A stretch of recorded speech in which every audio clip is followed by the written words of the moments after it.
దేవుని వాక్యం చదువుకుందాము. యెషయా గ్రంథము 40వ అధ్యాయము 31వ వచనం.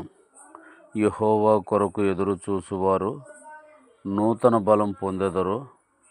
వారు పక్షిరాజు వలె రెక్కలు చాపి పైకి ఎగురుదురు. అలయక పరిగెత్తుదురు, సొమ్మసిల్లక నడిచిపోయేదురు. చాలు. దేవుడు మన వినికిడిలో ఈ వాక్యాన్ని దీవించునుగాక. కాబట్టి దేవుడు కొరకు ఎదురు చూసినప్పుడు మనకు నూతన బలం దొరుకుతుంది.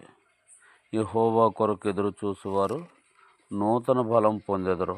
దేవుడు మనకు నూతన బలాన్ని ఇస్తాడు, నూతన ఆరోగ్యాన్ని ఇస్తాడు, నూతన దీవెనలు ఇస్తాడు.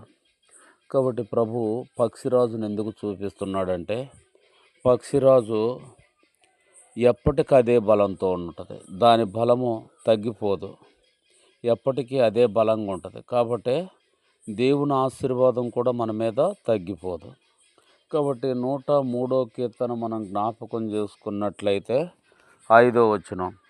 పక్షిరాజు యవనం వలె నీ యవనమును క్రొత్తదగునట్లు మేలుతో నీ హృదయమును తృప్తిపరిచేదను.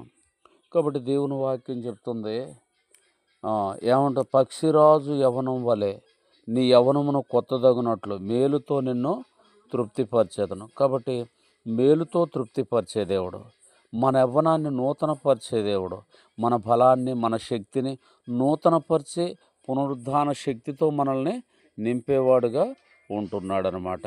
కాబట్టి దేవుడు మనల్ని ప్రేమిస్తున్నాడు గనుక, దేవుడు మనల్ని ఇష్టపడ్డాడు గనుక మనకెల్లప్పుడూ సహాయం చేసేవాడుగా ఉంటున్నాడు. మనకి, మన బిడ్డలకి, మన ఉద్యోగాలకి, మన చేతి పనులకి, పొలం పనులకి, మన వ్యాపారాలకి ఎప్పుడు దేవుడు సహాయం అందించేవాడుగా ఉన్నాడు.